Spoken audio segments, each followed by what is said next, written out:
On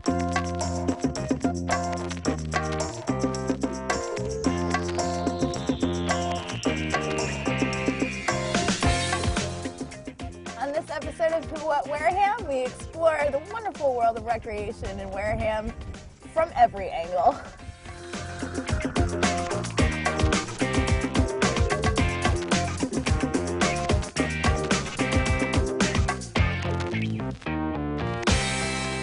I'm pretty sure a lot of people would probably recognize me as a dog trainer from Petco.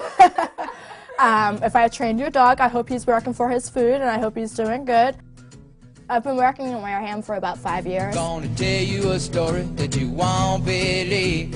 But I started doing derby practicing in October, but I've been actually playing the game since January. I haven't really been with MARD for too long. MARD stands for Mass Attack Roller Derby, and that's what started all of it for me. My name's Monique, my real name. While you're a recruit, you're still known as your birth name. How you get your name is you have to pass the assessments. There's a list of 45 different skills. Once you pass the assessments, once you pass the strategy test, once you pass the rules test, you can pick your name. You basically have to earn it. I've always liked the name Emma. My coworker, Roy, he was actually like, well, what about Kiltrosity? And I'm like, what's that? And he's like, well, it's a thing from Halo. And it's a video game, Halo. And I'm just like, I'm not a big gamer, but what does it mean? Oh, it means if you kill X amount of people in an X amount of time, you're a Kiltrosity. So I'm like, Emma Kiltrosity? Sounds kind of cool. I kind of like it. You could call me Kill. I like that. I decided I had to see Kill in action and see what this roller derby business was all about. A couple of decades ago, it was more like pro wrestling is. It's set up, it's scripted. A lot of people probably got sick of the show and pretty sure a lot of injuries, and I mean a lot of injuries. Just because if anybody's seen old-fashioned derby, it's nasty, it's brutal, I don't even want to do that. I don't want to skate around and have somebody pull my hair and punch me in the face and trip me. It's gone from a spectator sport where it's still a spectator sport. It's gotten to a point where it's not, oh crap, you just want to see a bunch of girls beat each other up. It's not like that anymore. People are actually understanding the rules and actually following it and actually going, oh, she just got a track cut, nobody called that, you know? It's just like when you watch a football game or a hockey game. I've watched football and hockey games, so I felt a little less intimidated climbing into the stands. all round and round, the meanest hungry woman that anybody ever seen. Down in the arena. And it was hard not to be swept up in the energy of the crowd. I've read about the rules, they explained them again, and you know what? I'm just following along and having a good time.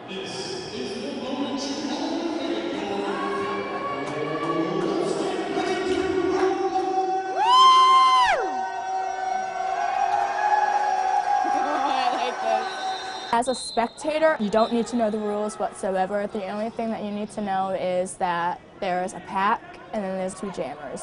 The people in the pack are stopping the jammers from going by. The jammers are the girls with the stars on our head. They just circle the pack trying to break through the walls that the other teams are creating against them. And that's basically the only thing a spectator needs to know.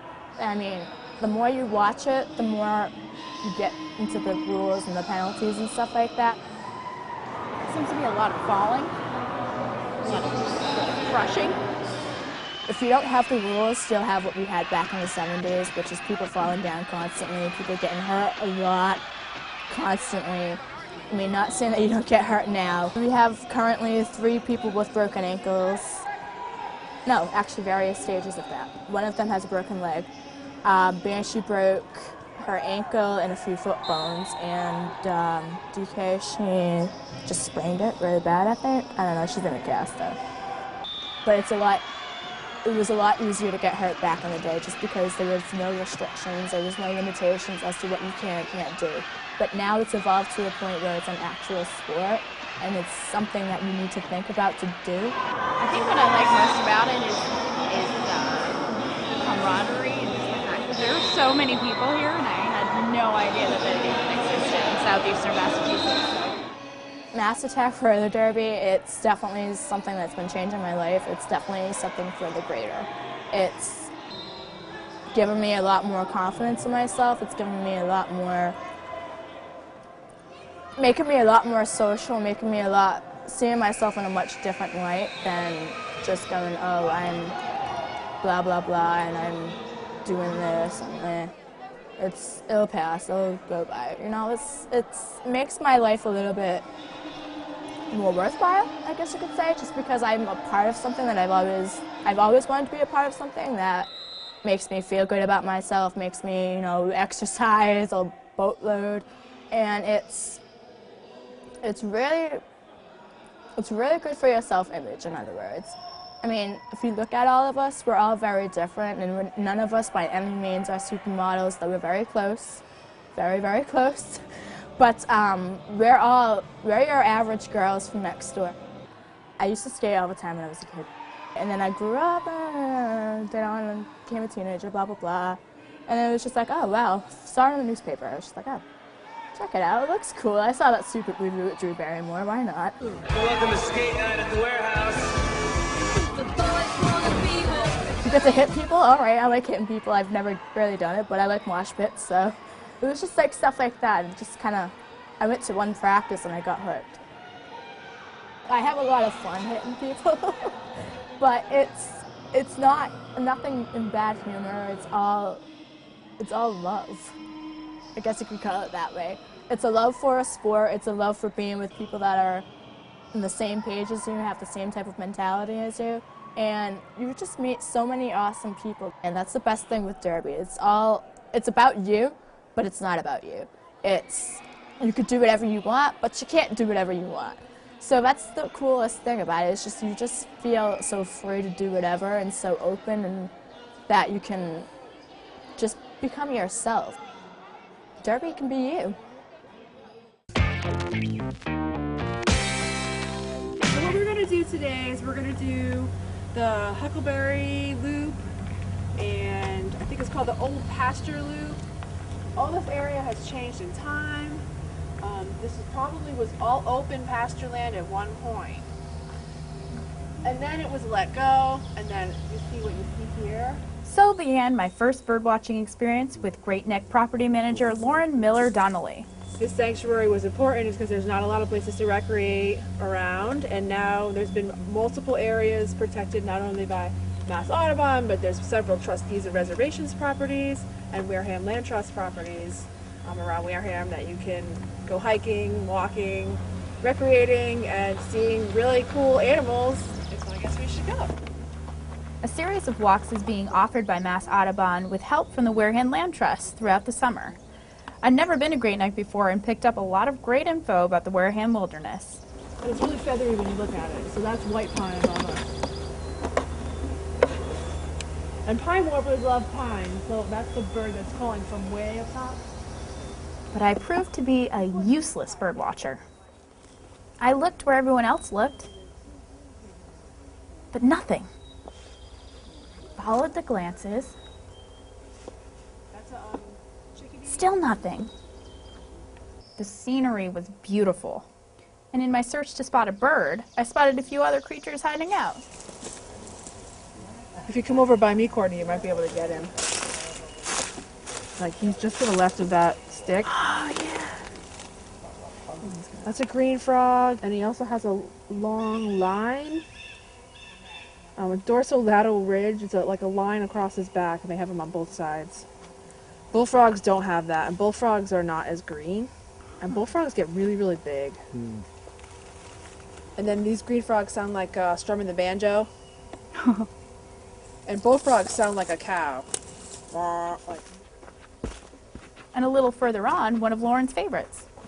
No, it was a butterfly. Butterfly. He saw her white hat, or maybe it was your hat, and he came down. Yeah. Isn't that funny? Sure. So they're a tree using butterflies. So their cocoon would have overwintered up somewhere in a tree, and then today might have been its first day out, honestly. Or yesterday it came out, today it's flying around, now it needs food. the wings go like that. Fine. Yeah, there's probably a female around that he's into. But it seemed catching a bird while hiking through the woods with a camera just wasn't in the cards for me. Thankfully, Lauren patted my bruised ego. So I think one of the challenges about bird watching here is that the birds you have are either ground birds or like high canopy birds. The ones that we've seen, like the peewee and the brown-headed cowbird and the blue jay, those are the ones that will travel in the mid-story. But the other birds are just really difficult to see, especially now. Look at all the green leaves. Then something upped my odds of seeing a bird, or at least part of a bird. Very, oh my gosh. What? It's an owl. It's an owl? Oh, it's a turkey. So what would eat a turkey? A coyote? Coyote, I'd say. So the first adventure into bird watching wasn't your typical point and spot, but it was pretty darn good for a girl with a camera. Pilates and yoga both are body, mind, and spirit centered practices. So that's what it does for somebody. It connects their body, their mind, and their spirit, and it works. It all works. It more than works for Marsha Hartley, who got her start in yoga instruction here in Wareham. Her body, mind, and free spirit connect in big ways, on big equipment. Tell me how this came to be. In back of my property, my two brothers, my younger brother and my older brother, they own cranberry bogs. So they have heavy equipment around there, and they have a big building, and they have a big a trailer, you know, that, I don't know what it's called. It's a big trailer. And as we would run around or walk around the bogs, I would look at that equipment and I would think, gosh, I would love to do some yoga on that. I would love to get as high as I possibly could and see how really good my balance is, and see if I could just pose up on top of it. So one day my daughter-in-law, she's got a nice new camera for Christmas, we went down there, and my daughter, and they took pictures of me balancing on, I went on a stack of big cranberry boxes, the big square cranberry boxes. They were stacked up about 10 feet tall, and I got up, oh yeah, it was awesome. I got up on the top of them and I did a downward dog on it. I was so excited. And then I did it on a plow, a big snow plow, and I did it on that right there, which he never knew I did, but I did it on that right there. What is that, a backhoe? I don't know what that's called. Oh, yeah. Cat. And it just went from there. So then I've just did it on all my son's vehicles. And since then, she's become quite a prolific and fearless poser. I've done it on he has a huge dump truck. I've done it on the top of his dump truck. I've done it on a chipper. A wood chipper? A wood chipper. Did you have flashbacks to Fargo ever? Oh, no. No. Okay. I didn't even look in that part there. Oh, I couldn't. Oh. I got up on the where the stuff spits out, that little skinny thing up there. Okay. I've done it up there. There was some tree company had their big truck parked in the yard of a house I work at. Guys left. They went to lunch, and I had my camera. You're sneaky. So I said to my friend Nancy, like, oh my God, get my camera. So I went up, got on this without permission, went up on their truck. That was a big tall. That was taller than a loader. Lucky for the rest of us, she's been sharing yoga adventures on Facebook. Have people been following you on Facebook? Yeah, Have they you been are. posting? Yeah, I got a message from somebody I went to high school with who I haven't seen in, I think he left before high school, so high school was 4 years ago. I think he lives in Washington. He said, so what's next? He saw me on the chipper, he said, what's next? Next thing you need to do is like hang out of a plane. I wouldn't do that. No, I wouldn't do that. On the way? Yeah, I wouldn't do that, but a plane would be fun on the ground. Gosh. My son's a pilot. But he could probably get me on the wing of a plane, don't you think? But a bucket truck is my goal. So if you can pull any strings. Okay. But I want to get in. I want to get in a bucket truck. So if anybody has a bucket truck.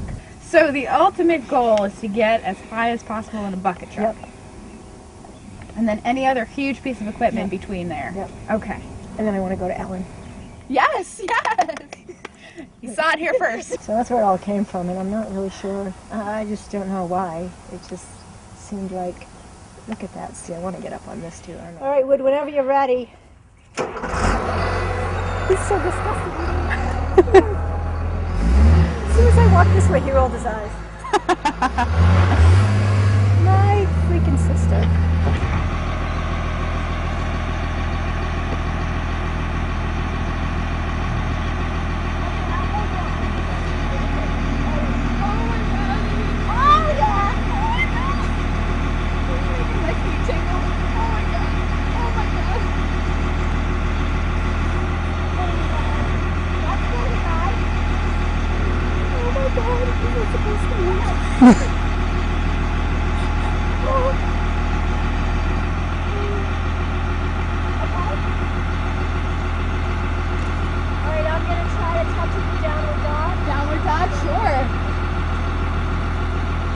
Blacked out for a second as she got ready to pose 30 feet in the air. I don't want to see my face.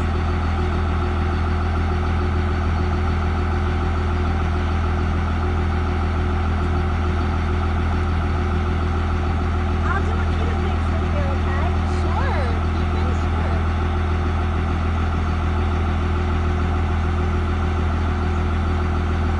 And there it is, perfect form, beautiful. But in true Marsha form, she wants more.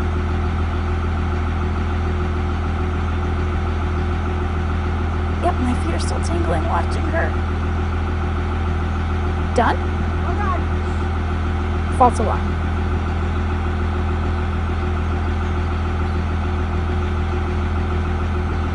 Don't get that nose right.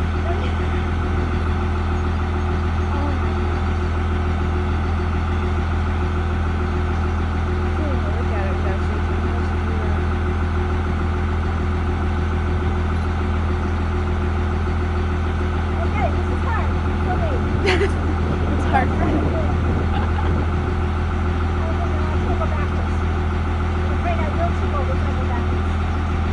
And now she's coming down. Ready? This is pretty good today. Pretty comfortable.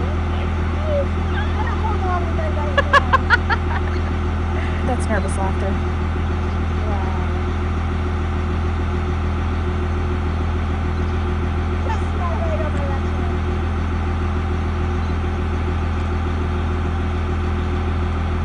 I've given up assuming she'll ever stop.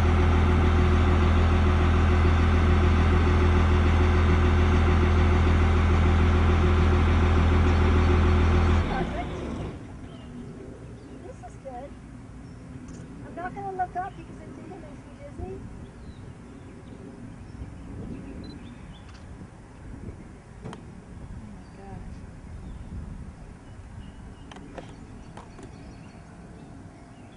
This is really the highest thing I've been on. How is it?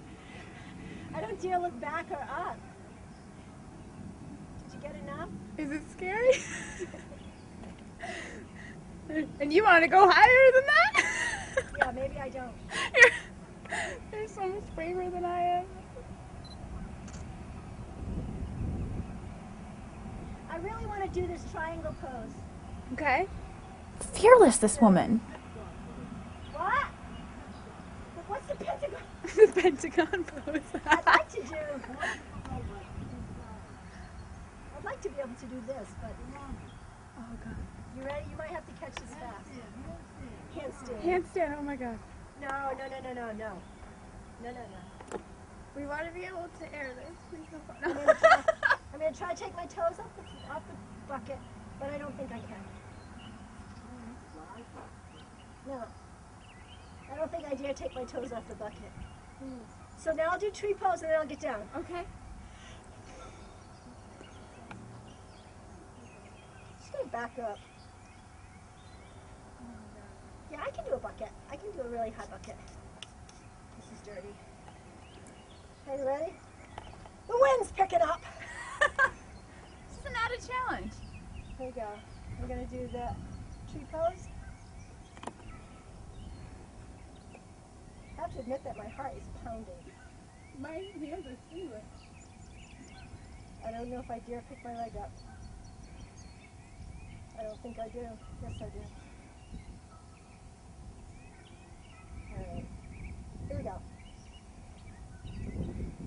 I've got it. There's that wind, and she's on one leg, on a front end loader, 30 feet in the air. That's great. Okay, now then I'll get down. Okay? I think she's addicted. I don't want to push my luck. I'm going to come up on my tippy toes. Here we go. I feel like I have the balance right now. You look great. I go up and then pull down. All right, I'm going to step back once more. Step back once more. Come on forward to plank. Go down and do a push-up. Come forward and up for cobra. And go back.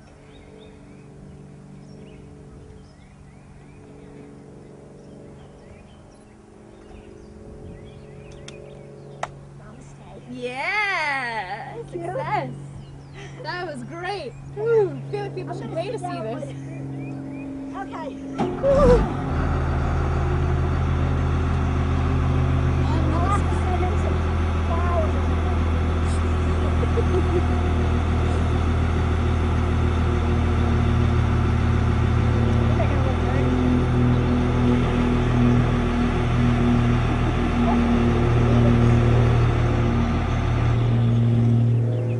And the well-deserved dismount.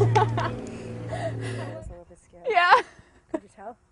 No, you look great up there. She's like, all right, I'm just going to do these 6 posts. One more. Do you like heights? Is that? Didn't know I did. Oh. I didn't know I did. But it's just a challenge. Yeah. She was so inspiring up there, I couldn't say no when she suggested the dreaded inevitable. Why don't you try it? Of course, my only request was that I stay earthbound.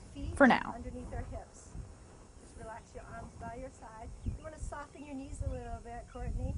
Take a deep breath in and bring your arms up overhead. Breathe in, reach up, relax your face. Turn your palms out. Exhale, your knees are soft, and dive down so you're in a forward bend.